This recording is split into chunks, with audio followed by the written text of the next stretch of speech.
Race doesn't limit you from anything. It's all about I feel identity. like they learn about race from, I teach them even about race. about who you are with somebody else that looks like you. And love who you are. To love themselves. Identity. This is In My Skin, a podcast about race and childhood. I'm Adam Flango. So this week, we're doing something a little bit different. We're working on a couple different episodes right now, but in the meantime, we wanted to let you know about the P.R.I.D.E speaker series. So twice a year, every spring and fall, we bring speakers to Pittsburgh to talk about things relating to race and young children. We've had speakers like Dr. Beverly Daniel Tatum, author of Why Are All the Black Kids Sitting Together in the Cafeteria, Dr. Valerie Kinloch, Dean of the University of Pittsburgh School of Education, and Dr. Erin Winkler, a professor at the University of Wisconsin-Milwaukee, who is an expert on race and young children. Our next speaker series is on May 2nd and features Muffy Mendoza, an author, speaker, parent, and founder of BrownMamas.com. She's going to be talking about nurturing Black children, how parents and educators can support children's positive racial identity, on May 2nd, 2019, at the Homewood Library Auditorium. The event is totally free, and that includes childcare. So parents, caregivers, make sure to register your child if you're interested at our website, racepride.pitt.edu. The talk will begin at 5:30 p.m. and doors open at 5. And you can reserve a ticket at our website, racepride.pitt.edu. Again, that's racepride.pitt.edu. For this episode, we wanted to give you a taste of what the speaker series is like and share with you the remarks from our September 27th, 2018 speaker series event with Dr. Erin Winkler, author of the article, Children Are Not Colorblind. Here's Dr. Winkler speaking at the Frick Auditorium. Gracious introduction. It's such a treat to be here. I'm so pleased to be here. So what we're going to talk about today is how children learn about race and how adults can help. So I'm a firm believer in letting folks know what they're in for. So here's what I'd like to talk about in my time today. First, spend a little bit of time about how do ideas about race form in the first place, why this starts young, often younger than we think, and how it affects all of us. And then finally, I know the part you really want is what we can do. But first, I want to tell you a little bit about myself because I know the unspoken question is, how did this white lady end up in African American studies, and what could she really have to say about all of this? So I want to tell you a little bit about myself. As Aisha said, I do research on how children and youth develop their ideas about race, how they develop their racial identities, and also how they cope with and negotiate racism in their daily lives and racial inequity in their daily lives. So I grew up in Ann Arbor, Michigan. Has anyone been there or heard of it? Oh my gosh, some clapping even, I can't believe it. Okay. So Ann Arbor, Michigan is a predominantly white college town of about 150,000 people. And when I was growing up there, it was very, very overly comfortable in its own liberalness. So even if you haven't been to Ann Arbor, maybe you know a place like this that sort of pats itself on its back, right? Racial problems exist, but not here. We do a good job with it. So Ann Arbor really thought of itself as, very diverse and open-minded. And as a young kid, we'd hear a lot of this. I would hear a lot of this, and it didn't match up with what I was seeing around me. So even though we were being taught, the American dream, that everyone, if they work hard enough, can get where they want to be, everything's equal, there used to be problems, but not anymore. And this didn't match with what I saw around me, which was that my peers of color, and particularly my African American peers, were definitely not treated the same way as I was in the classroom, off campus. We weren't supposed to go off campus for lunch like in high school, but I could go to McDonald's and the cops didn't follow me. And the same wasn't true for my African American peers, for example. So I was very perplexed from a young age, and I have early memories. First grade is the earliest memory I have of this, of being really confused and asking adult questions about why what we were being taught didn't match up with what I was experiencing, and being really shut down. So knowing that, this sort of rhetoric, national rhetoric about colorblind meritocracy wasn't true. I wouldn't have said it in that way as a 6-year-old, but I knew it wasn't true. But I didn't have the language or the facts or the information to sort of fight it and challenge it. So I got very, very frustrated. And so as I got older, I was very interested in studying how do people get these ideas about race in the first place. So that's how I got into it. So part of what I wanted to study was how do these ideas, many of which are stereotypes, come to be in the first place. Now, if I were to ask you to make a list of racial stereotypes about every racial group we could think of, you'd be able to come, I won't make you do it. I do make my students do this. I won't make you do it.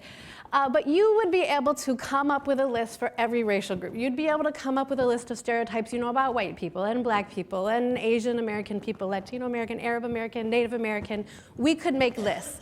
Not necessarily that you believed, but that you have heard of. And if we made up those lists, one thing that they would all have in common is, first of all, that there are stereotypes about every racial group. Second of all, they would have in common that, that they're dehumanizing, that they take, they are dehumanizing in the sense that we make judgments about what people are like based on a racial category in which we've placed them. But there would also be some things that would be very different. And specifically, what would be different is to what effect those stereotypes affect people's life outcomes in important areas like education, health, employment, incarceration, and so on. And so what I'm getting at here is even though there are stereotypes about all racial groups, not all stereotypes are equal. And what I mean is the pattern that we see in those stereotypes is a privileging of whiteness. So it's not that there aren't stereotypes about white people, but if the stereotype about me is I can't dance, I have no rhythm, I'm a little uptight, I think I know everything, that's very unlikely to mean that my teacher thinks that consciously or unconsciously that I'm not capable or ready to learn. It's very unlikely to mean that then a landlord will think I'm not a trustworthy tenant. It's unlikely to mean that an employer will think I just don't fit their culture, so on and so forth. So yes, there's stereotypes about every group, but they're not all created equal. The stereotypes that we see really privilege whiteness. And children see this in their everyday lives as well.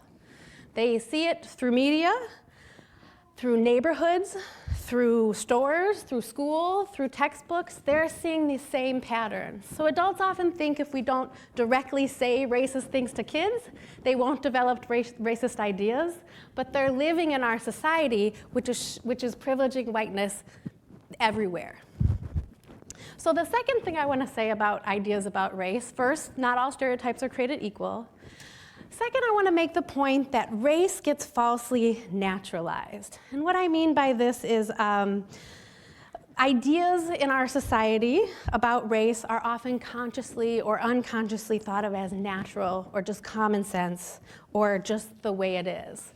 And what scholars like to say is that race is actually socially constructed. Has anyone heard that term before? Scholars always try to say things in too complicated ways.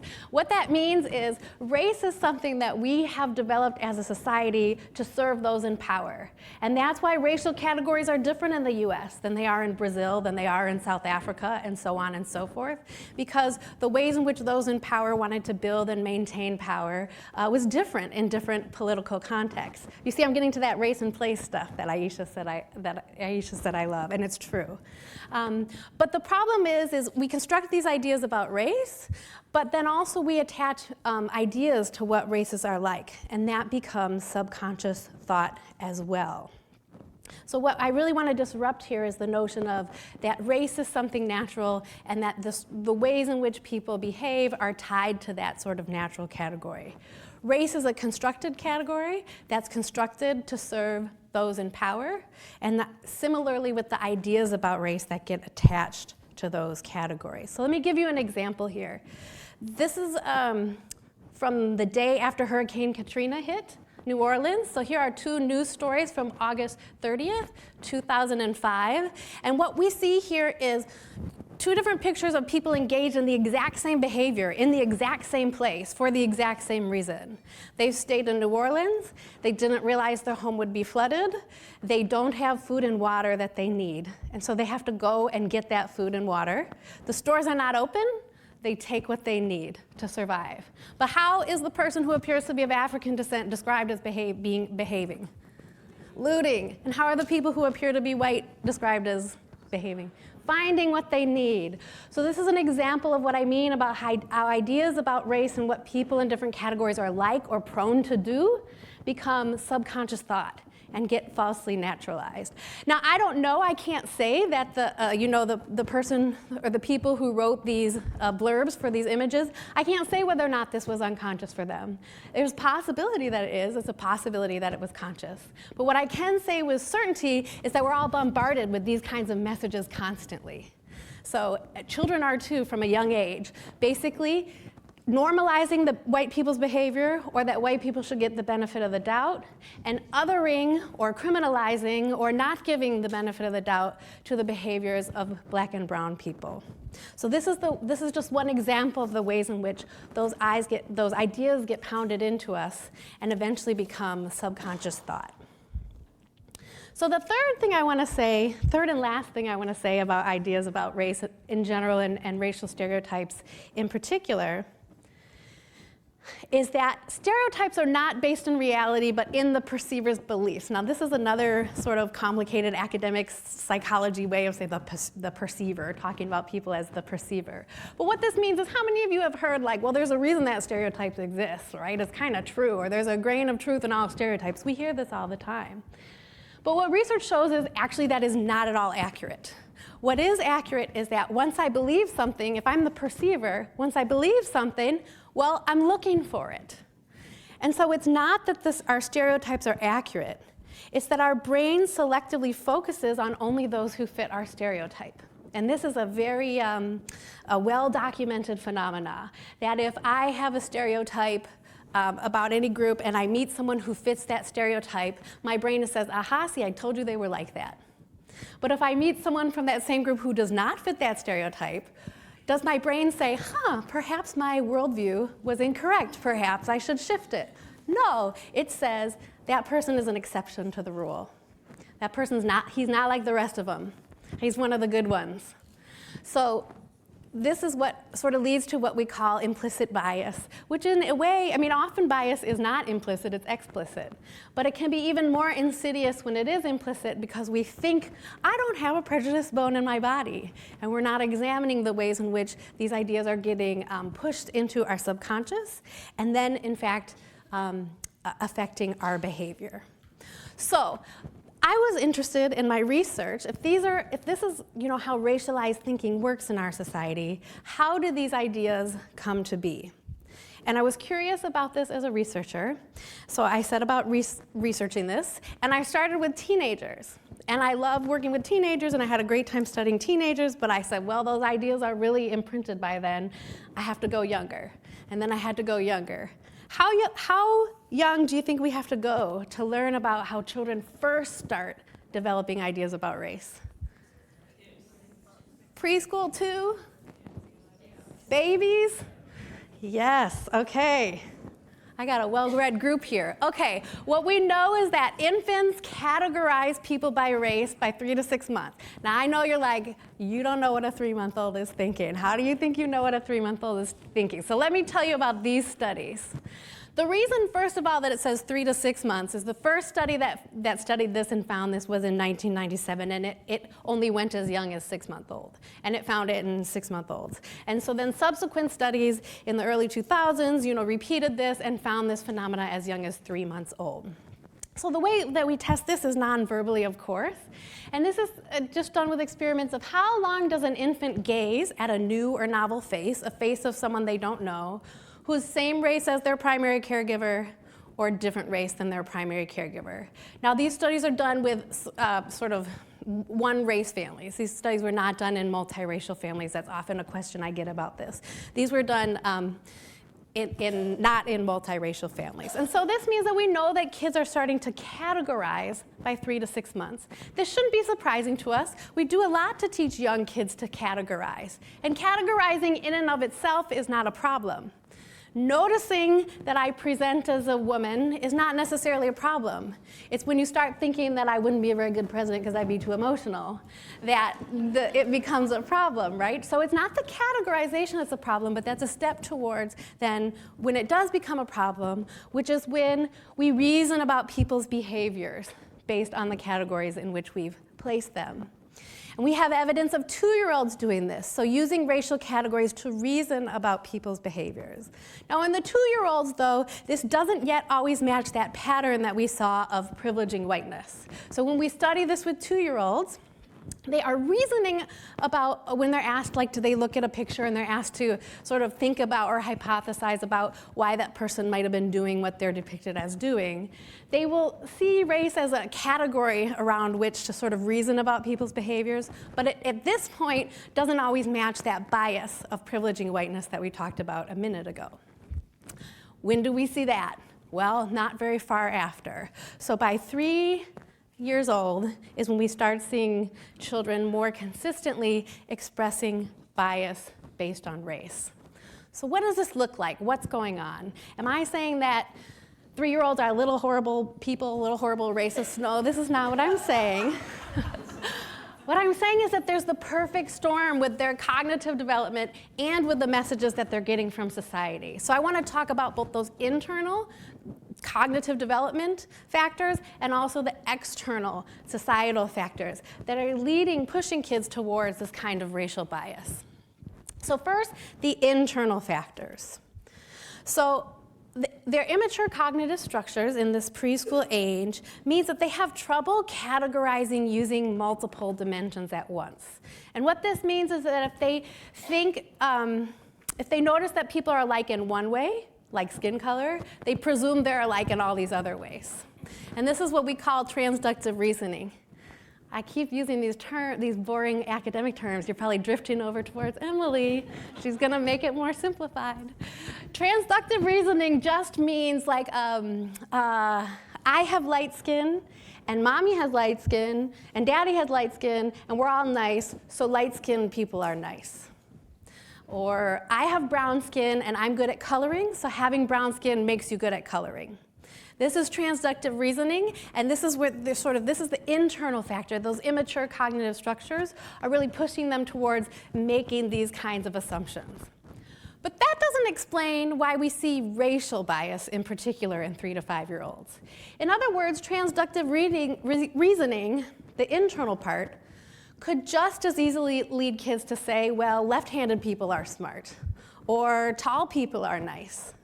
But we don't see them showing consistent bias based on left-handedness or height or hair length or whatever else, one of the many, many other ways in which children could categorize people. We see them expressing bias based on race.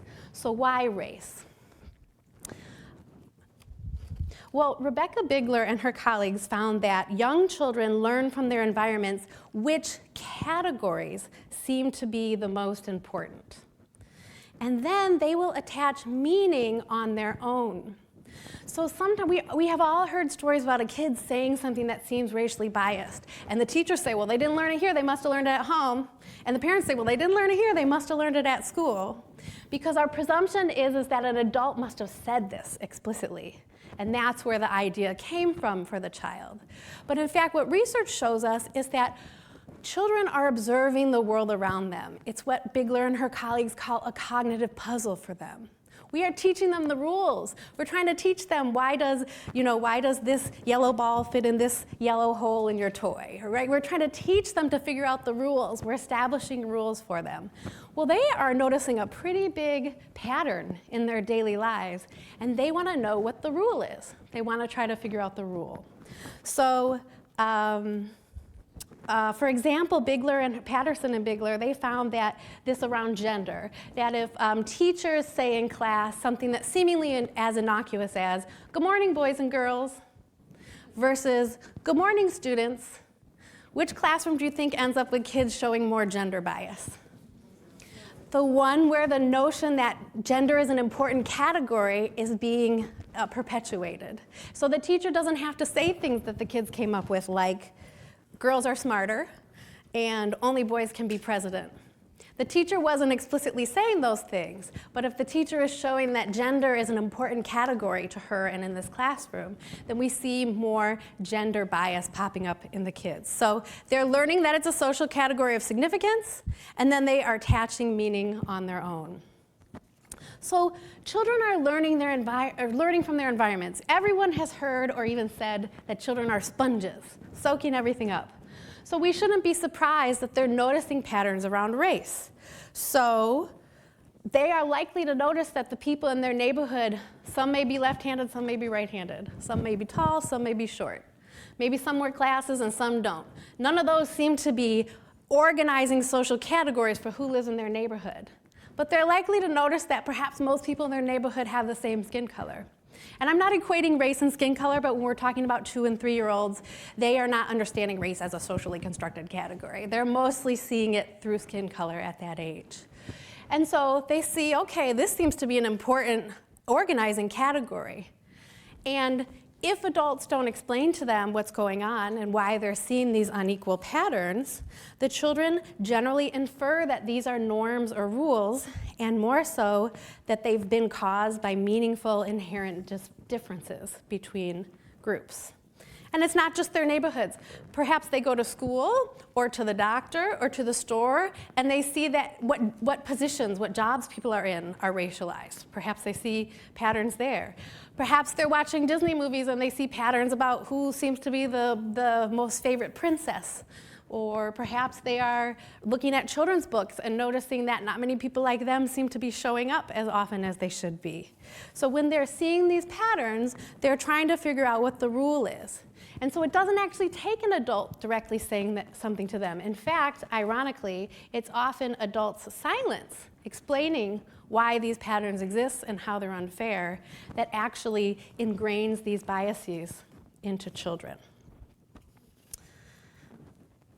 So let me tell you about one study. Katz and Kofkin did a study where they followed 200 African American and white children, meaning about half of their study participants were black children and about half of their study participants were white children. They followed them from 6 months through 6.5 years. And what they found was at 2.5 years old, all the children in their study were showing an in-group bias. This again is the psychology's way of saying, I think my group is better than your group. And this is such a strong pattern that we see that right now if I put you all in groups and you worked on something together for 10 minutes, I guarantee you that at the end you would think your group was better than everybody else's group. That's what we call an in-group bias. If you meet someone with your same birthday and you feel like you have a kinship with them, that's an in-group bias. Well, Katz and Kofkin are studying this with race, and what they're doing is they're giving kids photographs of new potential playmates. So they're saying, who would you like to be your friend? And these are photos of kids that they don't know. It's not kids that they know, they're new faces.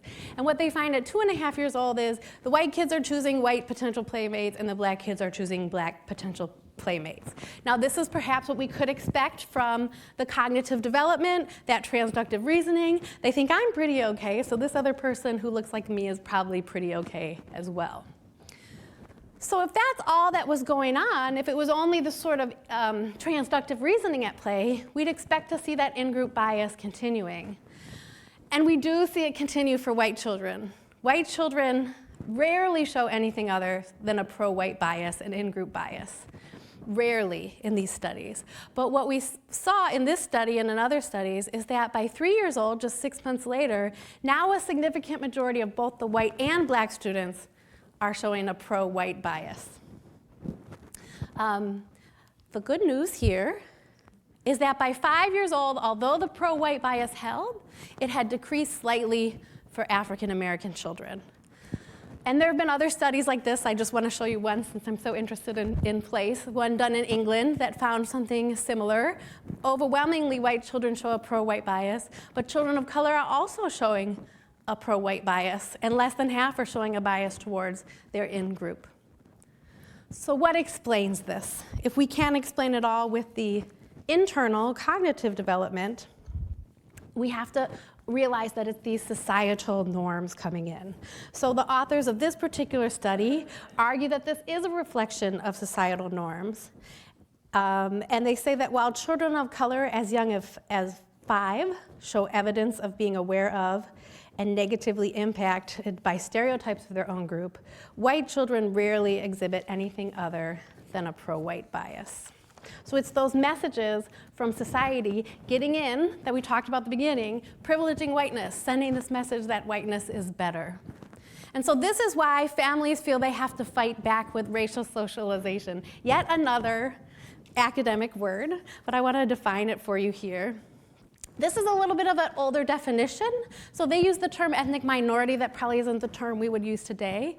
But how Hughes and Chen define racial socialization is strategies that ethnic minority parents use to rear competent and effective children in a society that is largely stratified by race. So even if you've never heard of the term racial socialization, you've probably engaged of it, or you've engaged in it or heard about the practices. So something like Black parents having to teach their kids to switch codes, whether this means like the way that they speak in different environments, or the ways they dress in different environments, or behave in different environments.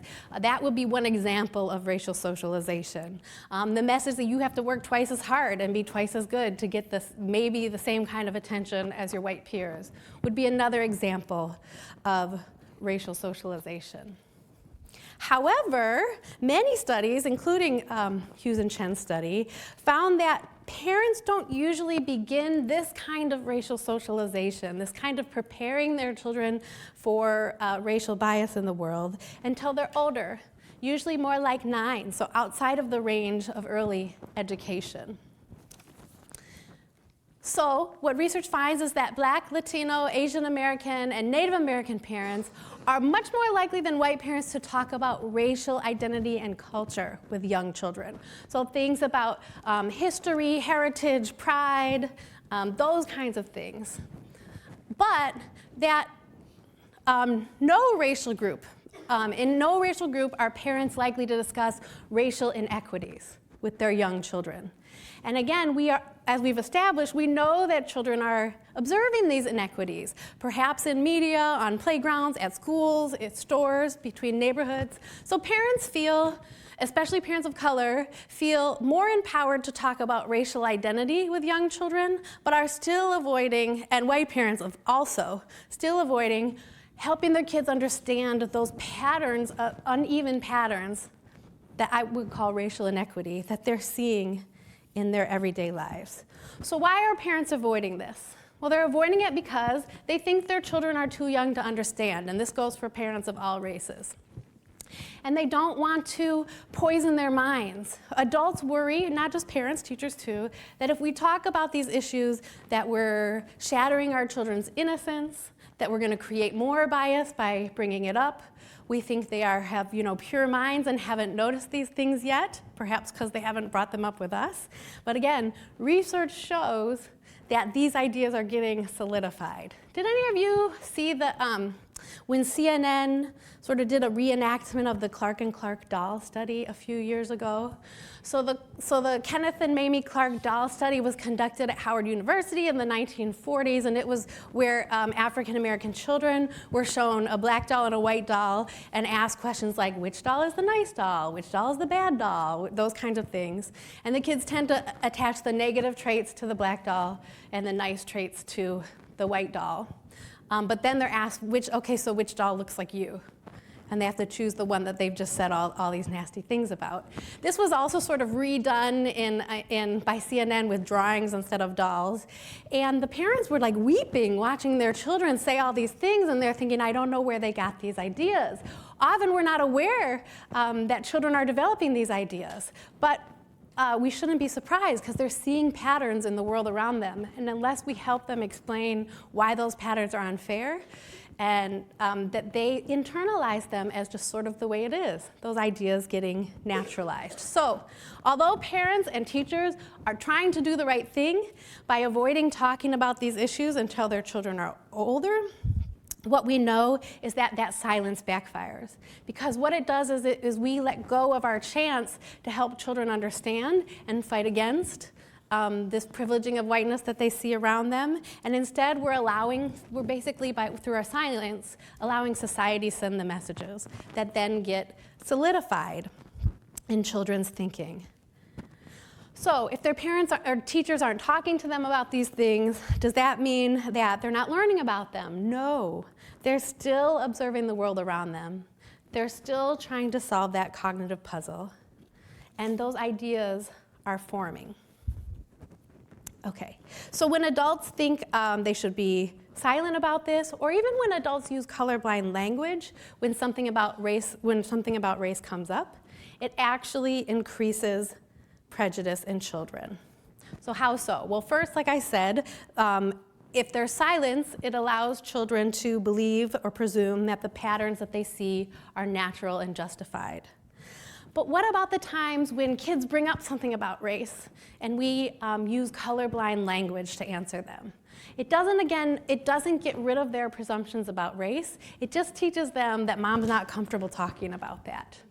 Okay, so, and then when with young children in school do we tend to bring up racism? If we're gonna teach young kids in school about racism, what are we teaching them about? Black History Month, civil rights. So this is, if they're gonna get anything, they're gonna get something about racism in the past. A past that seems so far away to them as to just be, might as well be dinosaurs. And so what we're teaching them is that racism was in the past. Thank goodness, Rosa Parks. And everything's better now. Aren't we lucky that they did those things to make it equal for everyone now? This is literally what we tell kids. And this, in fact, increases racial prejudice. Because when they see these patterns now, that no one's explaining to them why they exist, their thinking is, there used to be racism, Rosa Parks and Martin Luther King took care of it, maybe I learned about Jackie Robinson too, and now there's no more problems. So when I see this unequalness by race that I see, it must be their own fault because Martin Luther King took care of that. So we're teaching them to recognize historical racism and leave it in the past as a thing of the past. So our silence, or even the areas in which we are not silent, is actually increasing prejudice for children. So now what you really want to know, what can we do? So now I have to give my caveat at the beginning that the answer about what you should do with your particular child or your particular classroom really can depend on the child's age, their development level, their own racial identity, the racial context in which they're living. So for example, the racial makeup of their neighborhood or their school or their extended family and so on. So there's a lot of particulars. But I do want to give you some broad recommendations that can work for everyone. And then I'm happy to email with you. You really can email me specific questions, but you gotta give me like a couple weeks to a month to get back to you. So don't be like, oh, don't start getting mad at me until it's been like 3 weeks maybe, okay?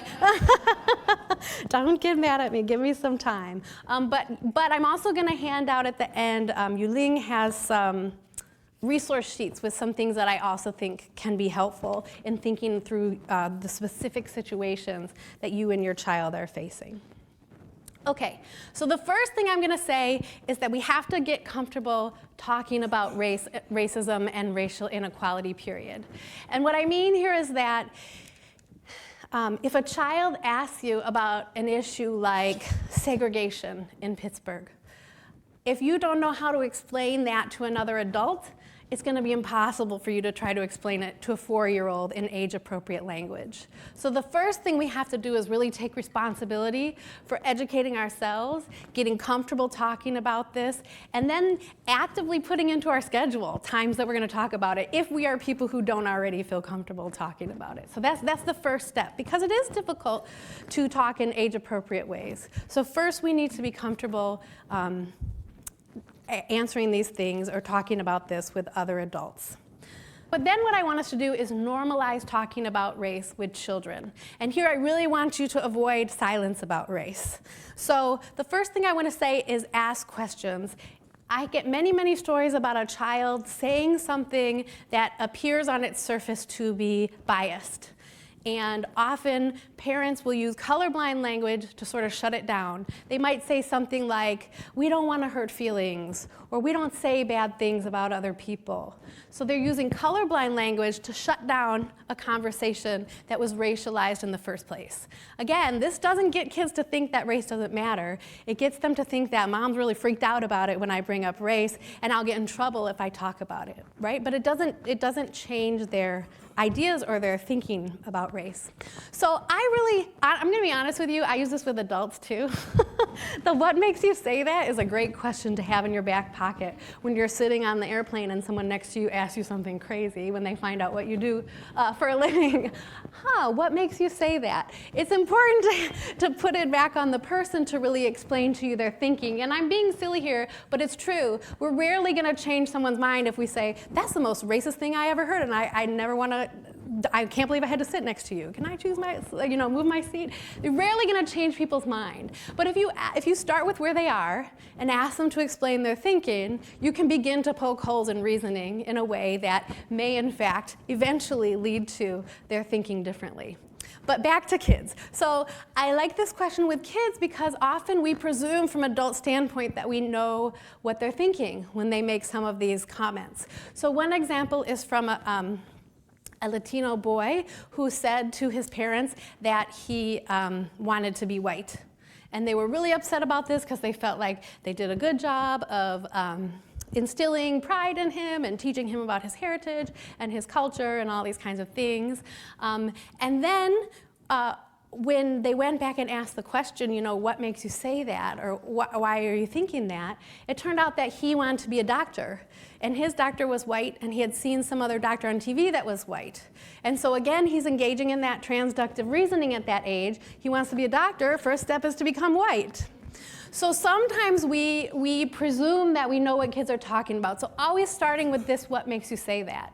Even if they are coming at it from the place you thought they were coming at it from, right, a more biased place, you can still do this whole thing of sort of helping them see the illogic in their thinking by asking, what makes you say that? Well, because so-and-so in class was mean, so I think Asian people are mean. Okay, well, let's think of some other example, right? You can start poking holes in their logic. So what about so-and-so? You don't think she's mean, or what about so-and-so? And by the way, you think Jeffrey's mean and he's white. So are we sure that meanness is tied to race? So when you ask them these questions, you can start sort of poking holes in that logic that is getting cemented from a young age. But let's not just wait for them to ask questions, because often they won't. If they're learning, maybe if not from you, but maybe from other adults at school or other places, that race is a taboo subject. So it's possible that they're not going to bring anything up or ask questions. Again, this doesn't mean that those ideas aren't forming. So bring it up. And don't use colorblind language. Bring it up in an explicit way. So let's think about a way in which we could do this. You can do this about very serious topics. You could bring up that that you are sad because there's another story today of police being unfair to a black or brown person, and this is something that you feel really frustrated and sad about because it's unfair. You can bring up serious things like that. You can bring up, let's say you're watching a cartoon and you can say, we've been watching this cartoon for a long time and I haven't seen any black or brown characters. Can you think of a cartoon that does have a black or brown character? Why are they so hard to find? Or something like that. So you can bring it up in many ways that would be age appropriate, depending on the age of your child. And I really, really recommend that you use the concept of fairness to help, because if you spend time with children, you know that they are very keenly attuned to fairness, right? So this is something that's going to hook them right in. So use the concept of fairness. Let me give you an example of, there was a white mother in Milwaukee of a white son who was 4 at the time, who talked to me about an experience she had with her son. So in Milwaukee, Lake Michigan is the eastern border, and so the fancy part of town is along the lake, because who doesn't want to live along the lake? So there's a long east-west thoroughfare called North Avenue that goes all the way from Lake Michigan through Milwaukee and out into the suburbs. And she and her son were going to a shopping mall out in the suburbs, but they lived on this east side right by the lake. And so they started the morning, and almost all the way east on North Ave is a shiny new Whole Foods. So they started their day there getting snacks or something to eat, and then they drove out North Ave. When you cross over the highway and get on the other side of North Ave, it's overwhelmingly black population. Milwaukee is the most segregated city in the United States. And they're seen, it depends on if you measure by the city or the metro area. So Detroit is usually number 1 because Detroit literally doesn't have enough non-black people to actually be, by census measures, the most segregated city in the US. Does that make sense? It's actually not diverse enough to be the most segregated city. But if you take the suburbs into account, Detroit is number 1. Milwaukee is about 40% black, about 42% white, and then the rest is Latino and Asian. So it is generally has been for the last few census the most segregated city in the United States. So they're driving from the shiny, predominantly white east side by the lake all the way to North Ave, and they're going through an overwhelmingly African American neighborhood, and then they make it out again to the predominantly white suburbs. But what the son asks along the way is, where's the Whole Foods? How come there's no Whole Foods here? And then, well, then where do these people get their groceries? And so she wasn't sure how to answer this with her son. And I encouraged her to really talk about unfairness. That is unfair that there's no Whole Foods in this neighborhood, and it is unfair precisely because there are black and brown people here. So it's not a coincidence. This is unfairness. To really talk about that with him. And then he understood that.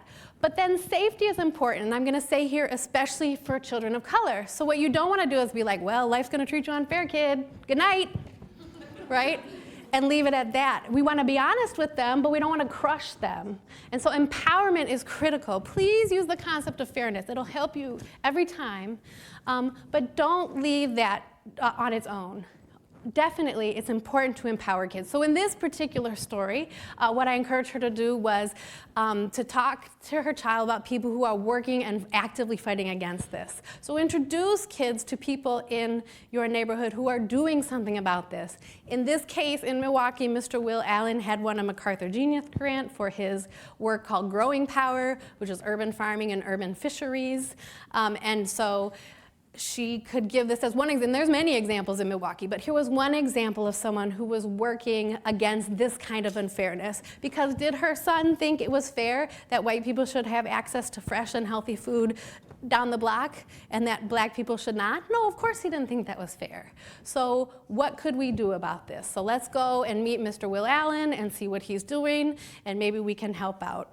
So that's one example. It's a small example, but this empowerment part is especially important, especially for children of color, and thinking about learning about the unfairness, but then learning about the ways in which people have fought it, are still fighting it, and how they and you as their family members can be involved in that fight. It has to be really tactile at this age. Kids are learning concretely. They need to feel it. They need to experience. They need to see it. You can't sort of just tell them about it.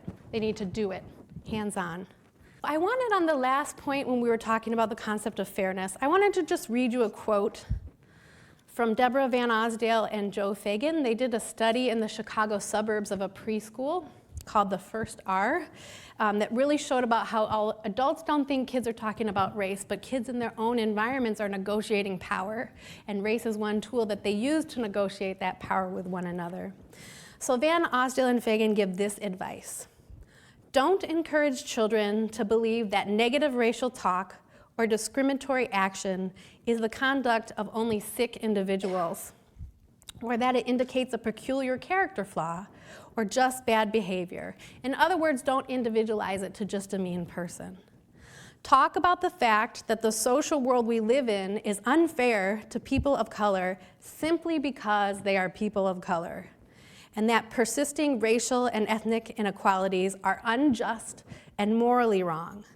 Make it clear that racial ethnic prejudice and discrimination are part of a larger society that needs reform, and not just something that individuals do. Because when we individualize it too much, it's so easy for the kids to be like, oh, well then that has nothing to do with me, I'm good, so nothing to do with me. So it's very important to think about that unfairness on a social scale, and I'll get back to that in just a minute, about how we can help young kids understand things like social scale. So modeling behavior for your kids is very important. How many of you think your kids are buying the do as I say, not as I do? They're not going for that.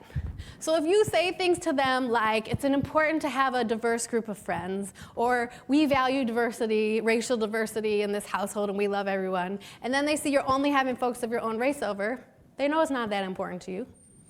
That's just one example, right? If teachers say in the classroom, oh, we care about being fair to everyone, but then the kids see different patterns of who's getting kicked out of the room or who's getting placed in what reading group, They know it's not that fair to you, that important to you, excuse me. So kids are hearing what we say, but they also see when our behaviors don't match. And they're going to put more stock in our behaviors than in what we say. So it's really important for us to model for children. Now, the other modeling behaviors for children, though, doesn't mean you have to always have the answers. So a lot of times adults, I'm just keeping watch of my time because I get all excited about this and I can go over, okay. A lot of times adults don't want to talk about these issues with kids because they're not sure that they'll say the right thing. They're not sure they have enough expertise to answer all the questions. But what you can model for children and what will matter, regardless of your knowledge level, is respectful and open conversation about race. And you can tell them, like let's say you're a teacher and they ask you something and you don't know the answer.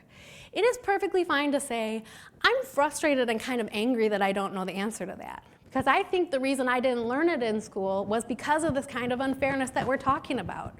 I think I learned the stories about white people and the things they did, and I didn't learn the stories about the things other people did, and that wasn't fair. So I don't know the answer, but I'd like to research it and come back to you, or maybe we could work on it together. But sort of just openly acknowledging, gosh, I don't know that, and I'm frustrated because I think it's part of this racial unfairness. That's a good thing to model. You don't have to always know the answer. So don't avoid the discussion because you're scared of not knowing the answer. Okay. Especially for these young kids we were talking about, encourage complex critical thinking. So remember I said about how their cognitive structures are still developing and they're having trouble seeing people by different dimensions at once? Like I have brown skin and I'm good at coloring, so brown skin makes you good at coloring. Try to really disrupt that by getting them to think about people in multiple dimensions at once. So again, you can help them think about someone who has the same skin color as they do, but who doesn't have the same talent or a characteristic that they have. And then maybe help them think about someone who has a different skin color than they do, but is also good at drawing, like maybe Emily over here, for example. All right, so those are ways that we can get people to think in more, get little kids who are prone to this simplistic thinking in more complex ways. And once you're training them to do this, they'll start doing it on their own. And it'll expand out into other areas besides race as well. Something that you can do no matter the age of your child or the children with whom you work is to teach critical race literacy. And so what I mean by this is to help them identify and pick out and critique racialized messages in the world around them. So that example that I gave about, if you were watching the cartoon and you said, gosh, I'm not seeing anyone who looks like us in this cartoon, or I'm not seeing any black and brown people in this cartoon. That's an example of teaching critical race literacy. And the thing about this is everyone can do this. It doesn't matter the racial demographics of your neighborhood. It doesn't matter the age of your child. I know I did this in college and nobody ever wanted to watch a movie with me because we couldn't ever just watch the movie, right? So this is something that you can start teaching your kids. So I don't like how this cartoon seems to be only showing Native Americans in one way. I know in real life Native Americans dress and speak and behave in all different kinds of ways. So why is this movie only showing Native Americans in one way? It's bothering me, and I don't think it's fair. Can you think of any other movies we've watched that show Native Americans in a different way? Maybe they can, maybe they can't. If they can't, let's see if we can find one together. So here's an example of you bringing up things, and pretty soon they're going to start being able to do that on their own, because unfortunately there's no shortage of things to critique in pop culture around racial representations. And then the last recommendation I want to make here is to connect the past with the present and future. So here's where I'm getting back to that thing where we tend to only teach kids about racism in the past. And again, this has real consequences. We know it actually increases racial prejudice in children. And I know this isn't what adults intend, but now that we know that that is the outcome, we need to work to try to change it. So if we only teach them about what racism looks like in the past, segregated baseball teams, fire hoses turned on marchers, then that's how they define racism, and that's the only racism they're able to recognize. And what that means is that they're not going to be able to recognize contemporary, perhaps more subtle, not always, but occasionally more subtle forms of racism. And if we can't identify it, we can't do anything about it. So we need to teach kids also about how racism manifests today. Now, but how do you, with a really young child, say, well, even though that happened a long time ago, it's built into our structures, and therefore it's still around, right? The 3-year-old, the 4-year-old isn't gonna get that or understand that. So one activity that I like to do with kids is what I call a spiderweb activity. And this is where if you have a group of kids, you give them each a ball of string and have them go crazy and make a spiderweb and get it as tangled up as you can. If you only have one kid, you could maybe do this with a friendship bracelet or something like that. But the goal is get it as tangled up as it can. They'll have a great time doing that. And then once they're done, you say, great, now untangle it. Well, that's a lot less fun and a lot more work. They're not going to get very far through it, and then that's it. And we can say, well, you know that unfairness we've been talking about? It has been tangled up in America for a long time. Before Mommy was born, before Grandmommy was born, before Grandmommy's Grandmommy was born, it's been really tangled. And you learned about Martin Luther King, and he did a lot of untangling. And you learned about Rosa Parks, and she did a lot of untangling. And so we've made great progress, but there's a lot of untangling left to do. So here's a way that you can teach kids about structures in a very concrete way. You know, you don't have to be over their heads. And then you get to that empower. So what are things that you as a family can do to help move the needle on social justice? And then every time you do something like that, okay, untangle a little bit more. Now, the only problem is one day they're going to get all entangled, and they're going to be like, Mom, I fixed racism. And that's when you'll have to tell them that, well, unfortunately, you know, this unfairness in our society is even more tangled than our spider web was. So we have to still keep doing work to help untangle. So there's ways that you can really take these big, complex things and make it digestible for even the youngest kids in ways that they understand.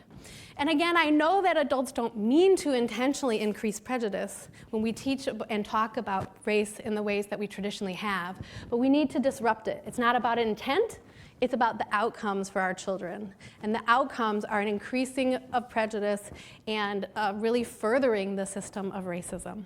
So I will stop there. Thank you. Thank you.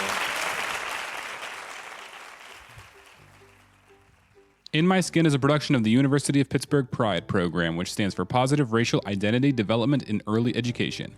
You can find every episode at racepride.pitt.edu. P.R.I.D.E is also part of Pitt's Office of Child Development, and you can find out more about that at ocd.pitt.edu. Music for this episode is by Blue Dot Sessions. This episode was produced by me, Adam Flango, with help from P.R.I.D.E Director Aisha White and P.R.I.D.E Director of Engagement, Medina Jackson.